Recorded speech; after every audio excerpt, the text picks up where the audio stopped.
Double घ्यावं लागेल ते.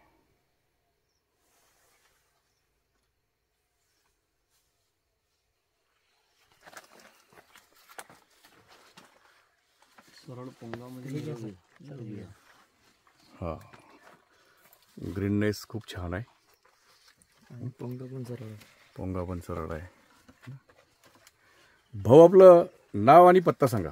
माझं नाव राहुल लक्ष्मण रबडे, राहणार तरोडा, तालुका मोताळा, जिल्हा बुलढाणा. बरं, आता आपण आपल्या केळीच्या बगीच्यामध्ये उभे आहोत. हो. किती हजार खोड आहे? एक 3500 खोड लावले होते मी. बरं.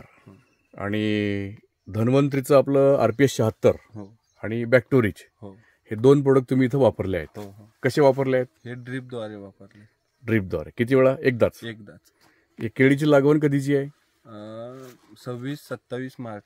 26-27 मार्च. आज तारीख आहे 16 ऑगस्ट. साधारणतः याला 4.5 महिने झाले या प्लॉटला.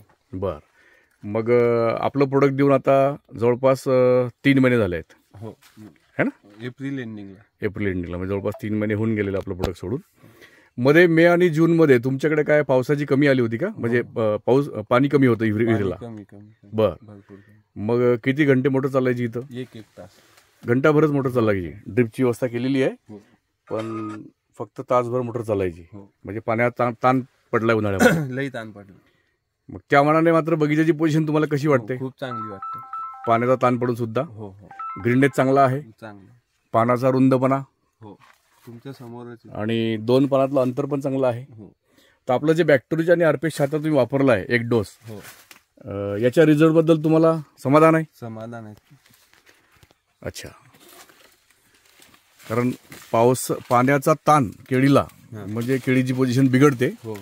पण आता या 4.5 महिन्याच्या केळीकडे पाहून असं वाटत नाही की या केळीने उन्हाळ्यामध्ये, कारण की आपण रासायनिक खत त्याला पाऊस पडल्यानंतर दिला, कारण की ती 2 महिने फक्त RPS 76 आणि बॅक्टोरिच किटच्या भरोशावर जगलेली.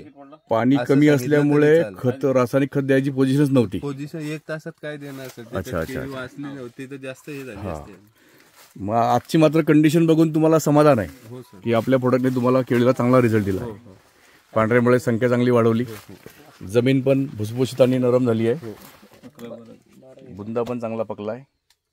ठीक आहे, धन्यवाद.